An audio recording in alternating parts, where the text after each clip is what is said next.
Welcome back, guys.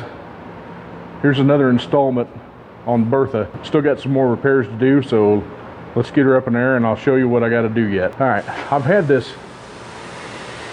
Mag High-Tech transmission pan on there for a long time, but I want to change the inside filter, and I think I'm going to do away with it, because not only does it hold a lot of fluid, but I don't think I really seen much benefit from it. That's one of the problems right there, is I've got a big oil leak. Not a big oil leak, but it's enough that it drives me nuts. I don't like stuff that leaks. So more than likely that is a rear main seal or an oil pan gasket, or a combination of both, which I am going to replace, but we're not going to do that right away. I had a leak that all this was just coated with fluid, and at first I thought the rear end was leaking.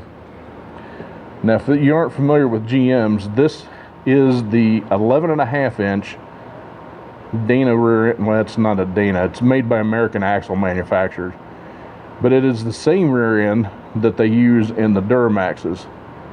This truck has an Allison in it because it is an 8.1 liter. I looked for a long time before I found this truck, because this truck has 410s in it, because I knew I was going to be pulling some heavy stuff with it, and it's done just exactly that. It's been fantastic, but I thought the rear end was leaking, because I had, and it may still be a little bit, it shows a little bit of evidence here around this spot right here, but at first, and you can smell it if that's what it is, and it is leaking. It smells like axle lube, so we're going to fix that, and we'll do that for you today. Also,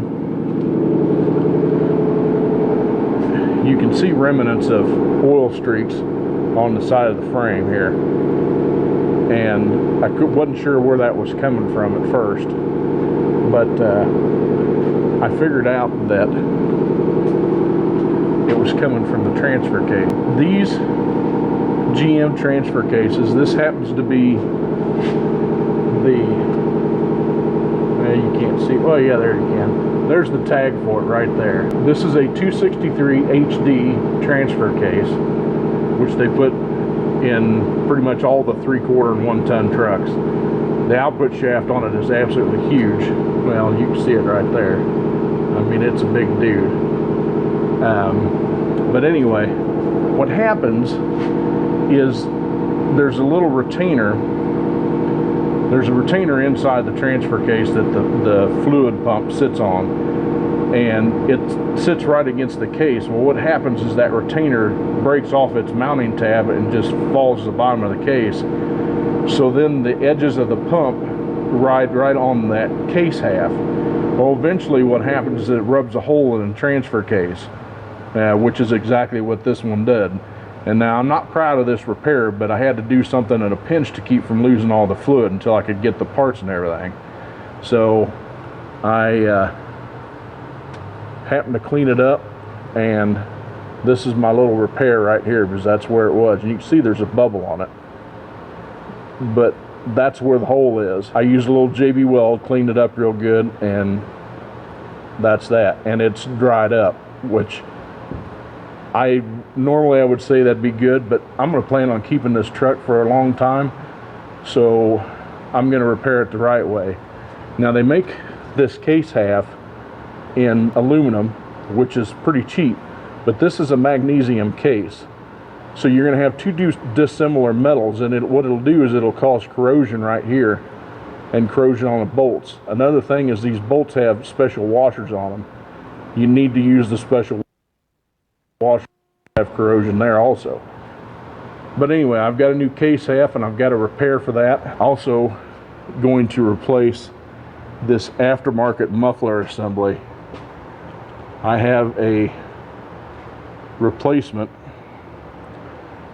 factory muffler assembly off of another used truck, because this one, the baffle's starting to break loose on the inside again. And GM, this engine's designed similar to the LS. And on the back of the factory muffler, they had two pipes that went into it. One was for the it had a resonator built into the inside to change the pulse that comes out the exhaust. As you can tell, this aftermarket pipe doesn't have that, so it's still got some drone to it. And I noticed the more I pull, the more I want it to be quiet. It's cool to have loud exhaust, but man, it's obnoxious when you're trying to listen to yourself going down the highway. I did have a Flowmaster on it one time. Of course, it rusted out and I had to replace it, so that's the route I went at the time. So anyway, the transmission and transfer case repair, I'm going to end up doing at another time, because I'm going to have to take the truck out of service to do it, and I'm going to have to do it up here. I've been blessed to have a very, I guess I'd say, wonderful boss to work for. I got to give him a lot of credit. He's been great. I mean, he understands that, you know, when you're a technician, most of your tools that you use are at the shop, so you can't do a lot of this stuff at your house. Plus, it's nice to be able to have access to a lift. It makes it so much easier. You don't have to crawl around on the ground, get rust in the eyes and everything else. So I know you guys can't see anything when I'm facing the door like that, so let's do it this way. Let's get started on that rear end. We'll get that taken care of, and we'll go from there. Okay, we're going to start. Now, not all these are this way, but this one happens to have a drain plug in it, so we're going to start there.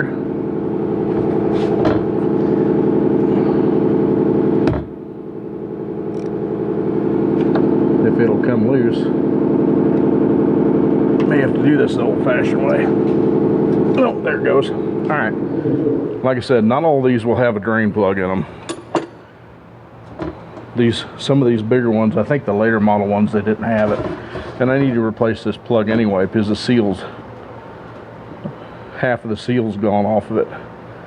So let's pull that out.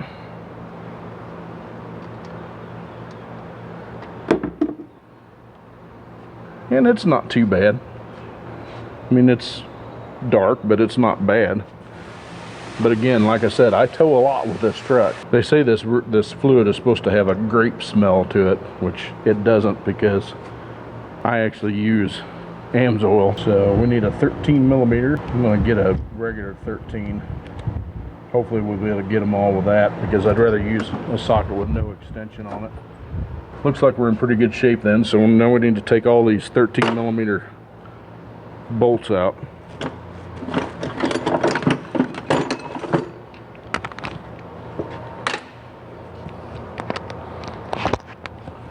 So this will be a pretty straightforward repair. Nothing really special about it, but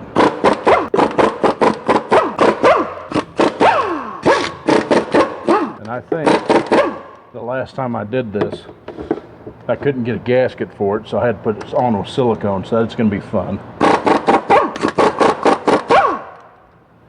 Because they've got this, GM's got this gray stuff that is just nasty. It's freaking awesome for sealing against oil, but it's a pain in the butt to clean off, I can tell you that.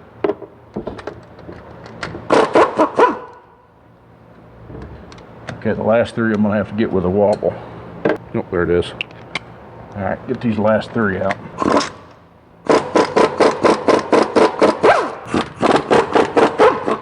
And it's stuck.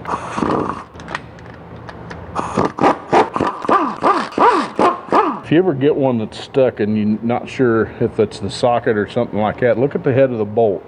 If it's got a number on it, then it's a metric bolt. If it's just got hash marks on it, it's a standard bolt.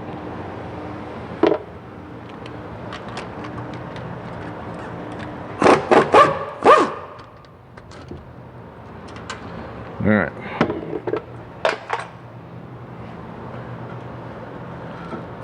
Take and just move your brackets up out of the way.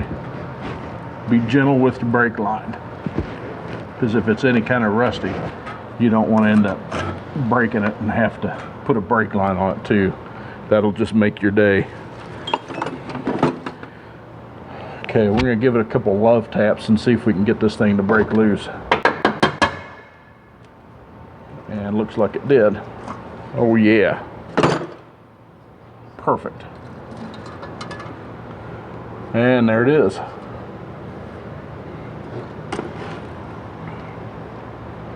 And this thing really looks good.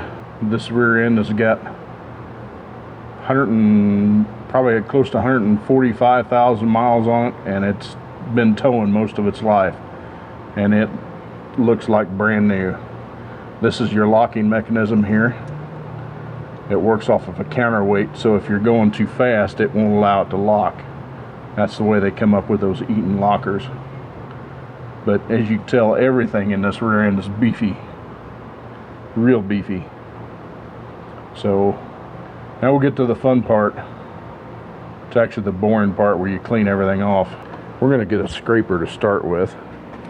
And I'm going to tell you, the aftermarket's good for some stuff, but I really like my Matco stuff. I mean, yeah, you're going to end up paying a little bit more for it. And some of the stuff you can find aftermarket that's just as good, which, believe me, I've done, because there's some things I won't buy off the tool truck. For instance, I have one of those Stinger stream lights, which is it's a switchblade is what they call it. It's a drop light, rechargeable, got a lithium-ion battery in it, and I had one go bad, and Streamlight will cover the light itself for lifetime. They'll cover like a year on the battery, which is cool. But you know, I had one that just died. It just quit working. I was using it I used it one morning to work on a car. I shut it off and it never came back on. So I sent it in, and they fixed it free of charge. But in the meantime, I didn't have a drop light to work with. So I asked the Matco guy, you know, how much do you want for one of those lights? And he goes, oh, about 150 bucks. I was like, nah, I'm gonna pass. And I found the same light on Amazon. If you buy it by itself, it was like $79. It's like, yeah, I'm not going to pay that much for that light if I can buy it from Amazon. So I did that, and got me back up and going. So then when the other light came back, I had two to work with, which is great, because when you get to the point where your light's dead, you get something to back up on. Well, this gasket's coming off pretty easy. Kind of surprised. Probably got hot enough it made it brittle where it could cure.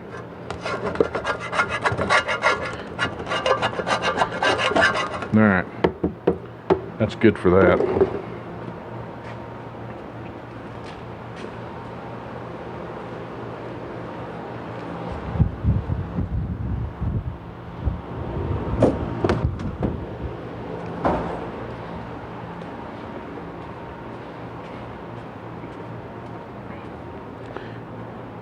Here's another prime example of a Matco tool that I really love, and that's this little angle whizzer tool that I just got. Their tools are different from the others. They take them and they make them themselves. Well, they take somebody else's design and modify it to their specs. And this little thing's great. I finally got rid of my old one, but it works pretty good. Another thing, this here is what they call a bristle disc. You want to use these anytime you're cleaning off pan rails or anything else. Don't use the roll-lock disc. Especially through GM, that if you use those, and it'll cause a bearing failure. So guys that are using these to clean engines off and stuff like these, the LS and having bearing failures and stuff like that, think about what you used on it last. This is made of like plastic and it won't hurt anything. That the roll-lock disc have got like adhesive or abrasives in it and stuff like that, really aggressive, and it takes like little fine metal shavings and sticks it in whatever it can stick to, and if it's oily it'll stick to that. So use these, they work good.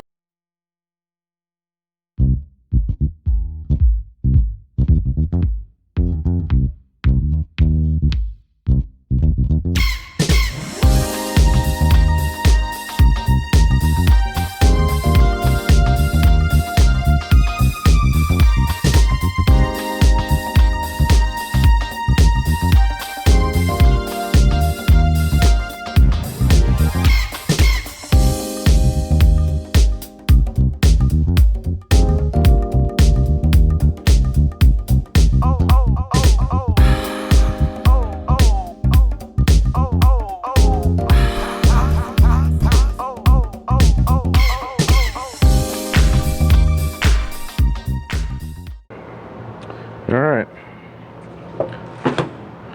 now we're going to clean everything up. I'm going to throw this in the tank and get the rest of the junk out of there. I know you guys can't see me on camera, but what I'm doing is I'm filling up a pressurized bottle with brake wash. It works a lot better than the stuff you buy at the store. You can buy it from Zep. It's called just brake wash. It doesn't kill your nose when you use it. It does a fantastic job. It doesn't leave a residue. Just really good stuff. So we're going to get some brake wash here. Anyway, you can get these cans just about anywhere, but you can put whatever liquid you want in them too, but we use them for brake wash. Just have to fill it up with air and spray away. Just gonna wash all that stuff off. It's just the plastic residue, which, like I said, it won't hurt anything, but I like to try to get the chunks out and stuff like that.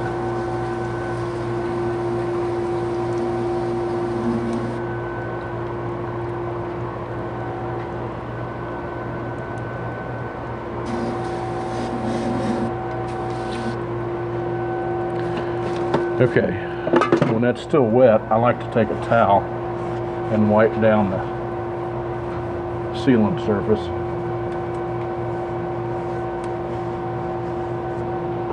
Just like that.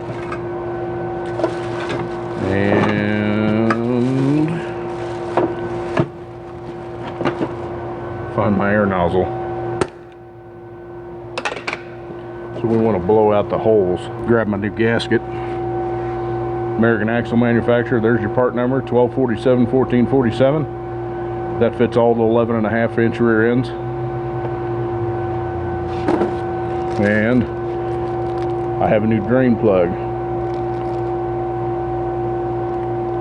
You don't need to see that.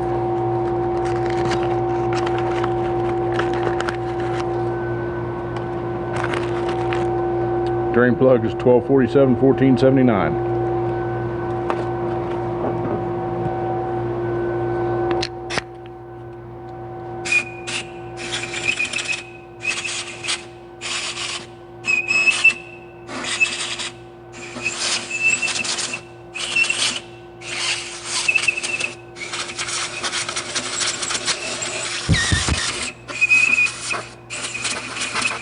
Okay, knock the little silicone off the end of the bolt. Just make sure and go through them and just take your thumbnail and just pull off the end of the silicone off the bolt.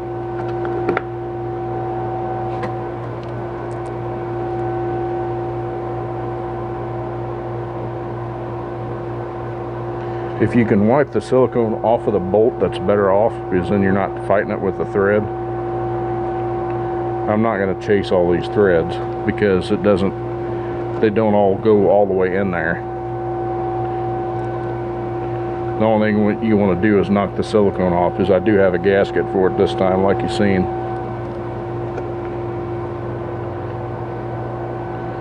So we'll just pick all them.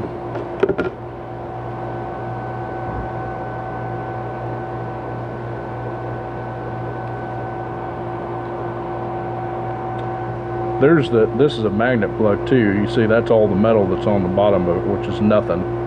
Not for the mileage that it's got on it. As you can see, half of the seal's missing off of it. That's the other reason why it was replacing because that's getting all hard and brittle.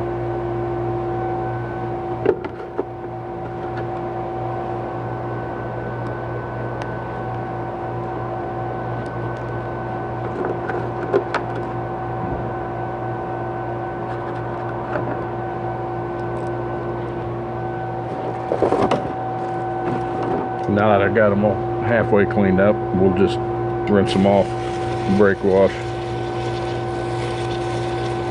in your hand. Alright, we'll get back with you here in a minute. Okay, you have to mind the compressor again. Got our rear cover out of the tank and it's good and hot. Good and hot. So she's ready to put back together.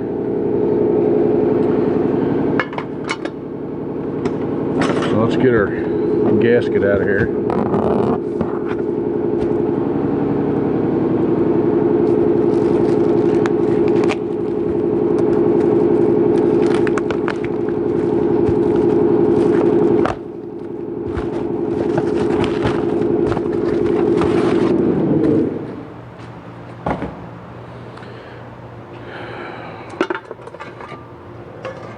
Alright, again, it's easier to, well, not again, but it's easier to try to hold the gasket up there, and you don't have to use any sealer on these. Just grab a bolt, one for each side, and drop that one.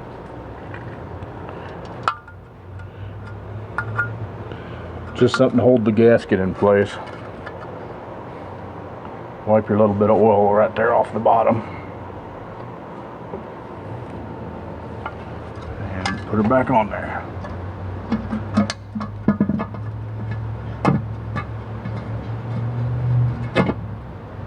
Alright. Now you're going to want to start all your bolts before you even tighten them up. And the spec on these, on 11.5, now, the only one that's different on the cover bolts is the 975 axle. And the 975 axle is like a, it's a light 3/4 or a heavy half. They used that 9 3/4 rear axle, which was heavier. Oh, they used them in the when they come out with that Vortec Max. I think if I remember right, it's an option on the heavy duty half tons.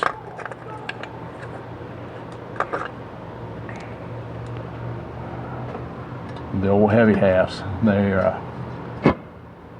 it was an option.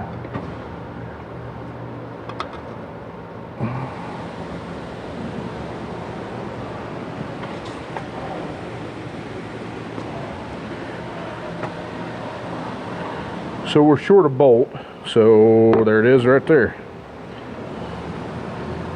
Down the pan, it's the one I missed. Alright, pull your two brackets back over and put them in there.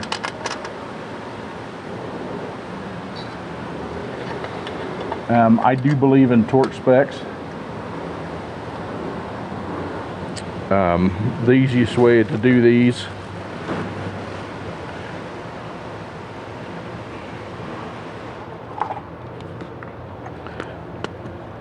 just run them down snug. There's a spec on them is 30 foot-pounds.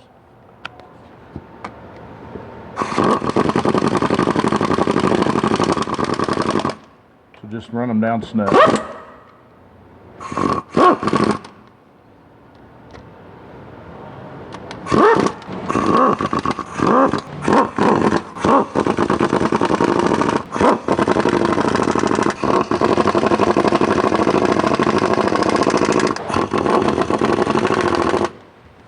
reason why I'm so picky on torque is because if you get them too tight, you can actually deform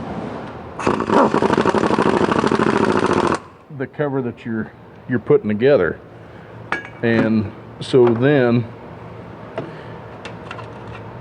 you'll cause another leak. And on this cover, it doesn't particularly matter what your pattern is. Again, I like to use a crisscross pattern, go back and forth.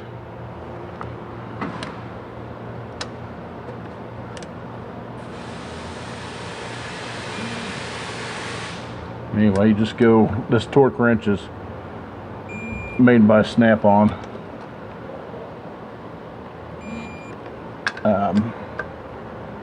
At the time when I was getting Snap-on stuff, they were pretty decent, but some of their stuff is okay, but it seems like their hand tools have gotten so cheap. And I guess I shouldn't say that, because all of them are doing it. I mean, just matters of which manufacturer come up with a better design. But so much of the stuff is made in China anymore. You can buy a lot of tools that are made in the U.S. S&K, that's a good example of a tool that's made in the U.S. The problem is that, I mean, a technician life is not easy.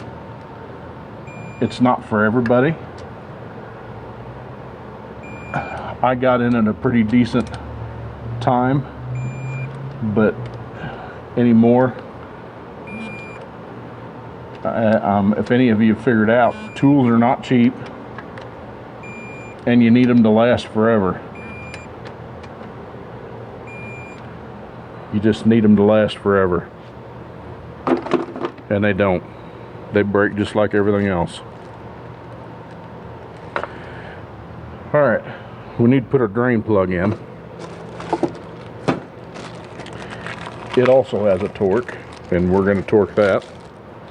The torque on the drain plug and the fill plug is the same.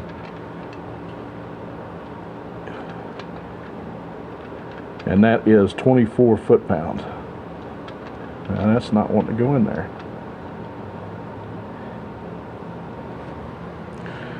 Okay, if you got one that doesn't want to go in there, you're best off to use hand tools and see if it'll go by hand before you get violent. Yeah, and it did. It was just had a little hitch and a giddy up. So anyway, since this has got a seal on it, we're going to torque it. That's snug enough. So we'll torque it with the torque wrench.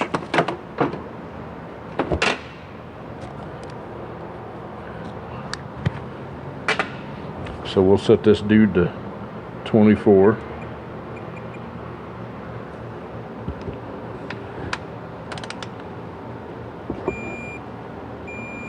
And there it is. Okay. That's a 15.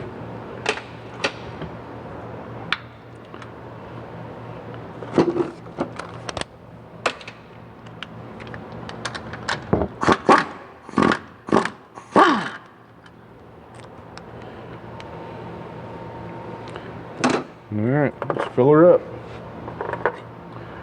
Normally, I use nothing but AMSOIL, but for this particular time, I went down to the local O'Reilly's and picked some up because I was short of enough AMSOIL and I didn't want to put an order in just yet.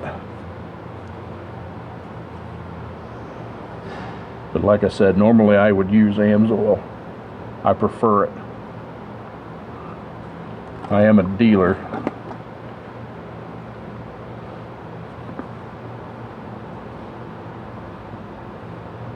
What's nice about a gasket is you don't have to worry about the the wait time to put oil or fluid against it, because once it's tight, it's there.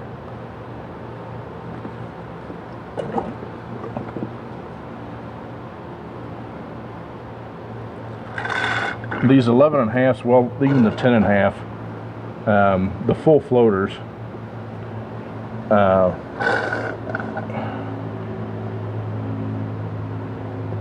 when they first come out with them, they were good about eating the axle seals out of them, and they'd start leaking. And then when the guys would service them, they wouldn't service them correctly, and then they'd fail again. It uses a two-part seal. It uses a piece that actually presses on the hub itself, and there's a piece that presses inside the bearing housing. And what happens is when these seals go bad and you pull them off to replace it, one part of that seal stays on the spindle, so to speak, on these rear ends. And if you don't get it off, you can't get the seal to ever press back in there, and it'll leak every time.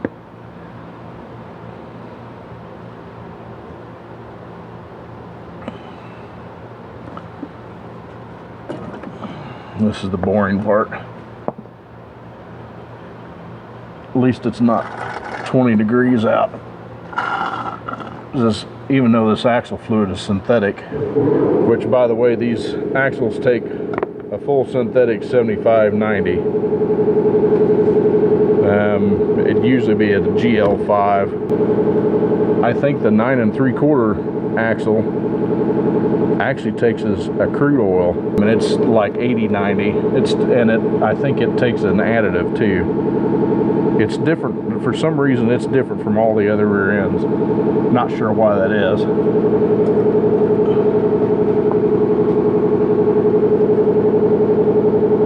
But this is what American Axle manufacturer wants to put in their rear ends, is this full synthetic.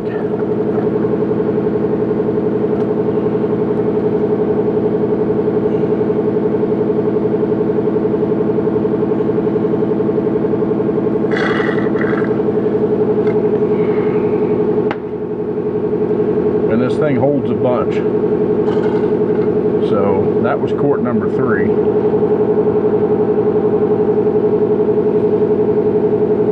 And basically the spec is you should be able to put your finger in there and touch the fluid. It should be just below the hole, and I'm not there yet, so I put some of my AMSOIL in here. And the thing about this AMSOIL is it definitely pours nice. The AMSOIL that I use is the Severe Gear 75/90 full synthetic. They call it extreme pressure lubricant. Like I said, I didn't have enough of it to do all AMSOIL, which is fine. I'll change it. I mean, here's something else that I want to tell y'all. You know, a lot of the manufacturers say you don't have to change your oil that often, or not change your oil, but your transmission fluid and that kind of stuff. They don't really, not before 100,000, but I'm going to tell you. All right, see, got just enough oil on my finger, so it's full. But anyway, the manufacturers don't specify changing your transmission fluid for 100,000 miles, and contrary to popular belief, the oil does break down. I mean, it's not going to go that long, and I think their theory behind it is, I can't give a theory because that'll just stir up too much ruckus, and I'm not going to do that. But anyway, I think it needs to be changed more often. That's just my opinion. I have a Bessie, my Escape, which you'll see sometime in here. The fill plug is also 24 foot-pounds. Bessie is a 2002 Ford Escape, same year as this pickup. She's got almost 250,000 miles on it. Never had the transmission, a reliable transmission. but I've changed the fluid on it about every 50,000 miles, whether or not it needed it or not. The oil gets changed every 5,000 miles, whether or not it needs it, and she's just been a really good car. Normal Ford coil packs, coil on plugs that go bad, you know, but what do you expect? Anyway, maintenance is a good thing, guys and gals. Maintenance is a real good thing. It's not money spent, it's money saved, because the more maintenance you do, the better off you're going to be. I mean, you can go overkill, but it beats a great big bill if the maintenance saved you from that.